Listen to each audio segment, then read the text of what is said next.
So it's time to answer questions asked by $3 supporters for January of 2022. But you can ask questions for February at the links below.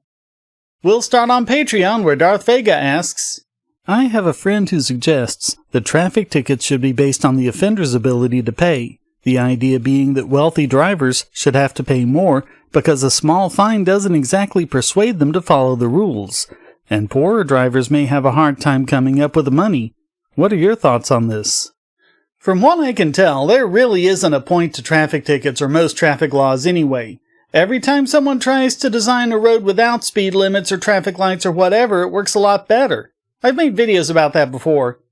The only sort of signage or anything else you need would be there for the purpose of giving useful information to the drivers, so what need would there ever be for a ticket? Just make drivers responsible for any damage they cause. Tickets really are a fraud. It's just another way for the state to extort money from you and make you think it's your fault, just like a domestic abuser. JK writes, Hello Shane. As a Gen Zer, I was just reading through some work about the moral majority of the 1970s and 1980s. Oh yeah, them. And it was fascinating to see how differently the right and the left behaved during that time politically compared with now, especially with regards to free speech and enforcing their morals onto other people. Yeah, it's almost the exact opposite, isn't it? The right is pushing free speech now, and the left has repudiated all of their principles and gone full Calvinist. As someone who came of age during that era, what do you think were the major differences between how the two sides acted then compared with now? Moreover, why do you think the right was so much more in favor of restrictions on free speech than they are now? Thanks. I think it's really just because of the fact that the right kept losing their battles. They tried censoring porn, they lost. They tried banning atheism, they lost. The latest was really creationism, and if you go back to the beginning of my channel, you can see me covering how much of a problem that was. But they lost there too, and although these people are still around, they have no potency politically. They still have a couple of issues they're still pushing, like immigration and abortion, but for the most part they're left with their opposition to the other side. When you're an authoritarian pushing your side, you do all the tricks like, we gotta protect the children! But when you're opposing the other side, that's when you go all freedom-loving and, hey, the Constitution doesn't let you do that. So losing all those issues means that they're mostly left with those opposition arguments, whereas with the left it's the other way around. They don't have the right trying to ban smut or atheism or Darwin anymore, so they have no need to be pushing freedom of speech. Now it's just in their way, so of course they turn against it. This is how the pendulum keeps swinging. That one guy asks, in an anarchy that's based around the nap, I believe most people would follow it. My question is, what do you think the best way to deal with extremely mentally ill people like the violent ones, or the mentally ill people who refuse to leave private property that doesn't belong to them? Is it ethical to force them into asylums or force medicine on them? I think so, but what are some other more ethical solutions in an anarchy?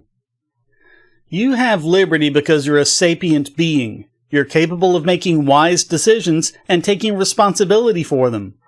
Notice we don't talk about giving 2-year-olds the right to keep and bear arms. They don't have the mental wisdom and maturity to be able to deal with any such issues yet. Rights are inextricably tied with responsibility. So if you're insane, if you can't stop yourself from violating the nap with others, then someone would be justified in putting you into an asylum. Of course, the burden would be on them to justify it to a DDRO or whatever system is in place. And if you can't justify it, well, I guess you're guilty of kidnapping then, aren't you? Think of that person as being like a child, of whatever maturity level they're at. If a child is where he doesn't belong, you can send him to his room. If he's sick, you can force him to take medicine. You can do that because the child doesn't yet have the intellect, maturity, or responsibility to make those decisions on his own. As a parent, it's your job to guide the child into a mature, responsible being deserving of all rights. Likewise, if you take on the care of a mentally ill person, you have the responsibility to, as much as anyone is able, through medication or therapy or whatever, improve their mental state to the ability where they can take on additional responsibilities and earn some of their liberties back.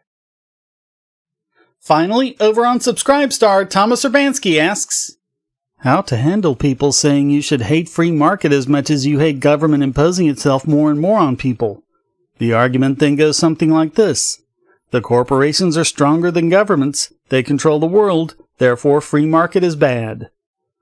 Well, corporations aren't free market, are they? There, problem solved.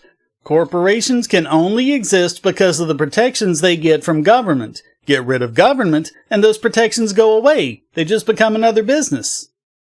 And if you're worried about businesses getting that big and powerful, without government regulations, there's nothing to prevent startups forming all over the place. And without government subsidies and bailouts, they wouldn't be able to deal with the huge overhead and diseconomies of scale that come from being that big. A free market would have a much greater proportion of the economy as small businesses, whereas everything government does, everything government could ever possibly do, just makes it easier for big corporations to keep operating at the expense of the little guy. How could it possibly be any other way? So that's it for another month. Thanks for watching, and please hit like, subscribe, and the bell, and go to donate.bogosity.tv to keep me doing what I do. You'll also find the links to my Patreon and Subscribestar there, so you can become a regular supporter and get all my content early and ad-free. And you can also get other benefits like special Discord access, as well as monthly AMAs and shoutouts. Thanks again, and until next time, stay strong and be free.